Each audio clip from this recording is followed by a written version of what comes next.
الحمد لله الذي خلق الخلق لعبادته وأمرهم بالعدل وأذن للمظلوم أن يقتص من ظالمه بالمثل. أما بعد، فالسلام على من اتبع الهدى. المشاهدات والمشاهدون، في الوقت الذي تلا غزوتي منهاتن والبنتاغون كان العالم يترقب كلمات رجل واحد، من كان متهما بأنه العقل المدبر لهذه العمليات والمتصدر لقوائم المطلوبين في العالم. ذلك هو الشيخ أسامة بن لادن أبو عبد الله لا سوى، من آثر المغامرة بإطلاق خطبه بين حين وآخر على الاختباء. كانت تسجيلاته وفيديوهاته تنطلق من مكان اختفائه عبر سلسلة من موصلين لتصل إلى وسائل الإعلام، لا سيما قناة الجزيرة. كان أبو عبد الله في هذه الخطابات يقحم نفسه والقاعدة فاعلين في ساحة جيوسياسية متضاربة ومعقدة. وفي الواقع كان حديثه المباشر إلى الشعب الأمريكي يجبر أقوى دولة في العالم على التقاسم المرتبطة ذاتها مع فئة مشتتة من المجاهدين. ومحور هذا كله كانت شخصية أبي عبد الله، بطبعه الهادئ ولباثه الوقور وعربيته الناصعة، وكانت تبدو من ورائه خلفية وقورة لإظهار هيبة رجل الدولة، غير أن المشهد بدا متواضعا لما غابت بهرجات الدولة كالأعلام والمنصة والحرس الخاص. لم تكن هذه الرسائل مجرد انفلات من أنظمة المراقبة الإمبريالية، إذ غيرت النظرة للسياسة وتمثلاتها بثلاثة طرق. الأولى، أن أبا عبد الله اختار أن يسمع العالم ويراه، وأن يفعل ذلك بطريقته الخاصة وقد كان ما أراد. فما إن تظهر رسالة له حتى تجوب العالم وتهزه، ويجبر القادة الغربيون على الرد عليها ولو برفض، ويشكك الخبراء المزيفون بصحة نسبتها وتعتبروها نخب المسلمين الدينية والسياسية لا تعبر عن الأمة. أثارت هذه الخطابات نقاشات وجدالات حول كل شيء تقريبا ناهيك عن محتواها السياسي المباشر. تحدث أبو عبد الله بلغة السياسة الواقع وخطاب الردع، داحضا الادعاء بأن غزوتي منهاتن والبنتاغون كانتا نتيجة بغض القاعدة للحرية. ففي واحد من أشهر تحكماته تساءل أبو عبد الله لماذا لم يهاجموا السويد مثلا إذا كانوا فعلا يكرهون الحرية، فيقول في تعليق لم يحظي بالانتشار: معلوم أن الذين يكرهون الحرية لا يملكون نفوسا أبية كالنفوس 19 رحمهم الله، وإنما قاتلناكم لأننا أحرار لا ننام على ضيم. ويعتبر أبو عبد الله الهجوم الفاجئ في 11 من سبتمبر أبلغ مثال على انتزاع شروط الظهور. في لحظة يختفي منفذو العملية، وفي اللحظة التي تليها يقدمون للعالم مشهد لن يسع. الطريقة الثانية، أوضح أبو عبد الله أنه لا يكتفي بالتحكم في شروط ظهوره، بل يذكر متابعيه بأنه مترصد للعدو.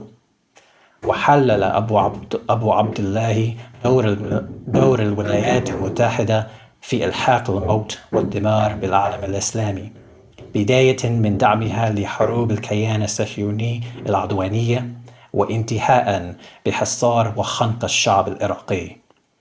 وشدد على أن المواطن الأمريكي لن ينعم بالأمن ما دامت حكومته تتدخل في شؤون المسلمين، وأشار إلى أنه كان يتابع قرارات الحكومة الأمريكية السابقة والحالية، وأنه يراقب قراراتها المستقبلية ليحسم أمر الضربة وموعدها.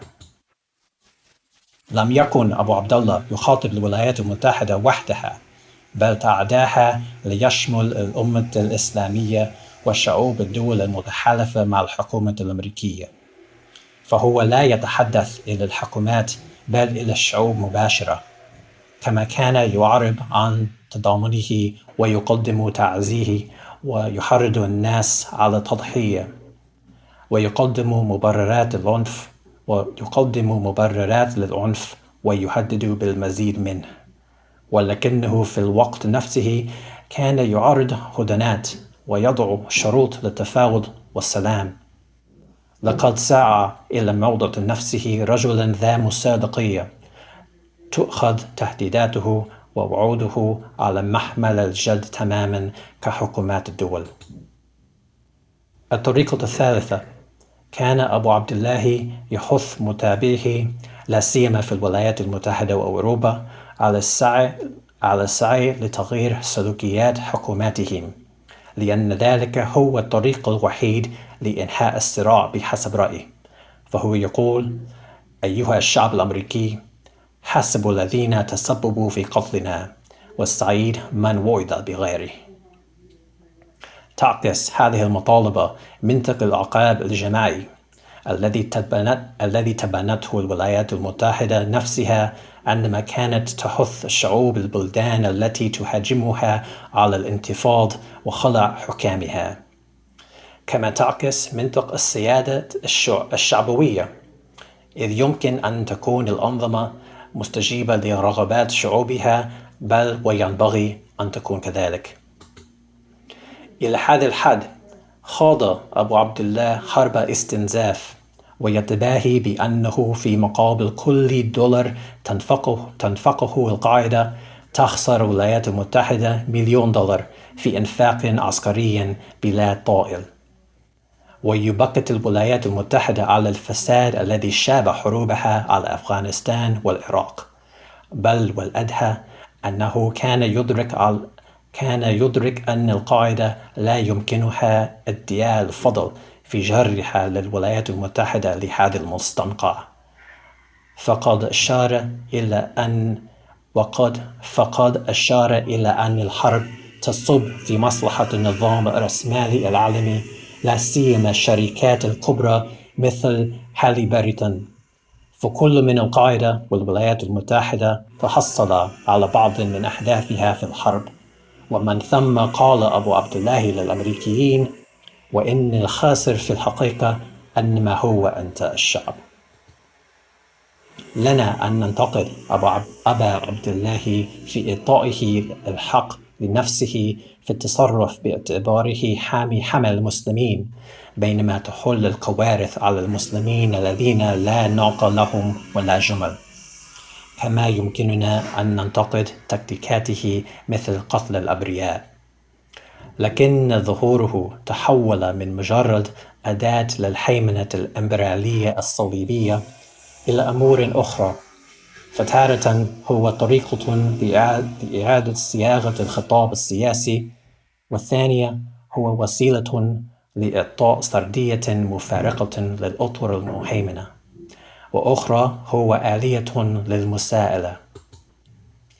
بعد كل ذلك يذكركم أبو عبد الله بإطلالة البصير نافذ السلطة والمطلع على خفايا الأمور وخبايا الصدور أنه مولى المسلمين والكافرون لا مولى لهم، وحتى ختامه كان وعيدا. والسلام على من اتبع الهدى.